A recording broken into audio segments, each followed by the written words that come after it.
Hey there, you guys remember Turtle Rock Studios? You know, the game dev studio mainly comprised of former Valve employees? More specifically, the Left 4 Dead team? What? You've never played their 4v1 monster hunting game Evolve? Man.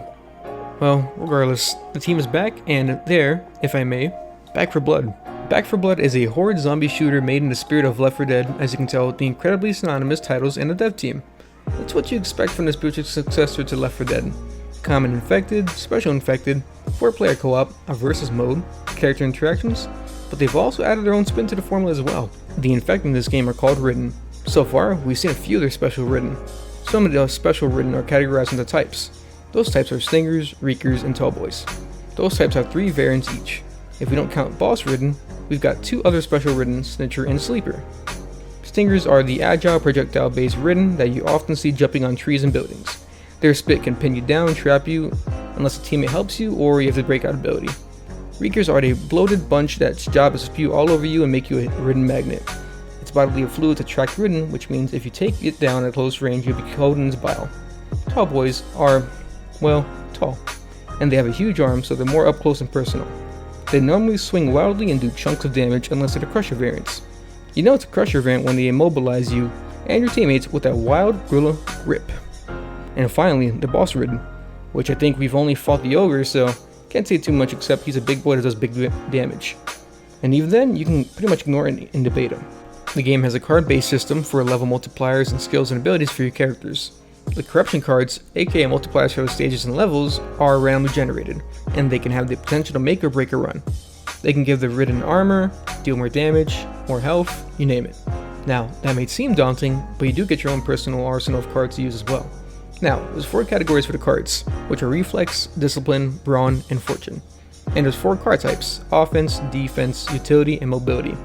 The only 2 I don't know much at the moment is Discipline and Fortune, mostly because I went mostly Reflex and Mobility during the beta.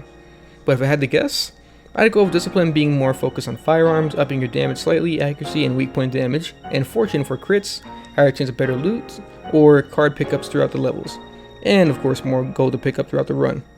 Make sure you set up your deck and name your decks as well.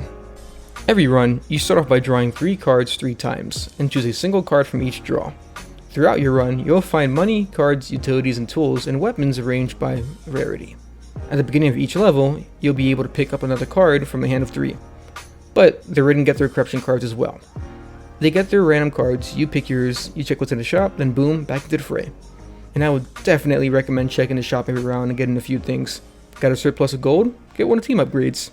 Not enough or don't want them? You can always grab a medkit, pipe bombs, new weapon, or even a weapon attachment. If not, roll your dice and look for one of those upgrades or cards in the levels that cost gold to get.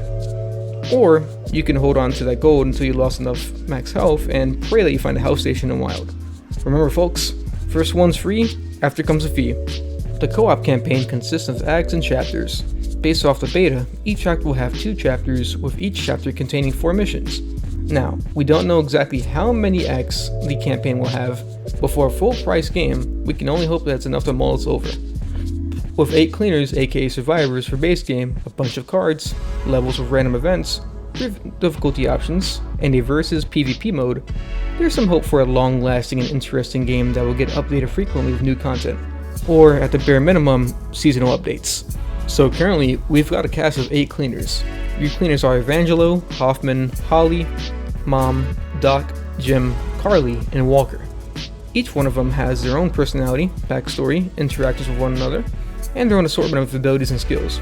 For example, Evangelo is more stamina based with a passive stamina regen and has the ability to break out of grabs every 60 seconds. Hoffman, as a gunner on the range defense, has a chance to spawn ammo on kill and gives 10% more ammo capacity to his team. You basically have your DPS cleaners and your support ones. Make sure to keep your base abilities and skills in mind on your run and when selecting your cards for your decks. Alright, so a new trailer dropped a few days ago featuring the campaign with a few cutscenes as well, which raises the question, are we getting a real, genuine story, like actual cutscenes and all, or just straight up campaigns like Left 4 Dead? I mean, either way, I'm good, whether we get it or not.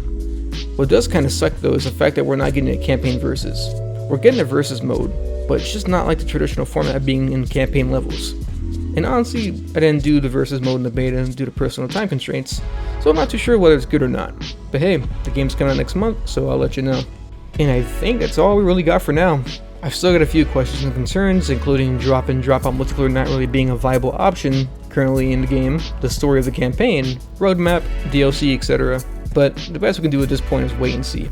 Oh, and I guess I can give a few tips while I'm at it. So, as I said earlier, coordinate your cards with your character set and communicate with your teammates.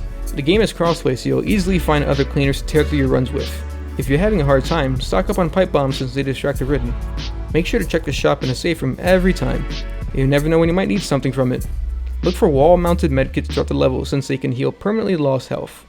The knife melee card is better than any melee weapon you're going to get. At least according to the beta, so you're better off grabbing the card and using a gun for your secondary than using a melee weapon for your secondary. And finally, when all else fails, run and gun. No, seriously. Grab a pair of automatic weapons, stack 2 pipe bombs, pills, or medkits, and go buck wild. Slowing down can cost you your life, so keep up the pace, especially if you know what to do in regards to completing your objective or finishing the level. And I cannot stress enough how useful pipe bombs can be, especially when you're absolutely surrounded and trying to limp your way into the safe room, or when you're trying to pull your homeboy off the floor. Back4Blood releases October 12th on PC, Xbox One, Xbox Series, PS4, and PS5. It's launching at $60 per platform and features full crossplay, but unfortunately no progression, so whatever system you're on is going to be the one you're stuck with for a while. Back4Blood will also be a day 1 launch on Xbox Game Pass, available on PC and the Xbox family of consoles. Xbox Game Pass Ultimate is only $1 for a month, so in case you were wondering how it is, you should definitely give it a go if you're not fully bought on Back4Blood. Anyways, I'm out of here. I'll catch you next time. I stop procrastinating, that is. See ya.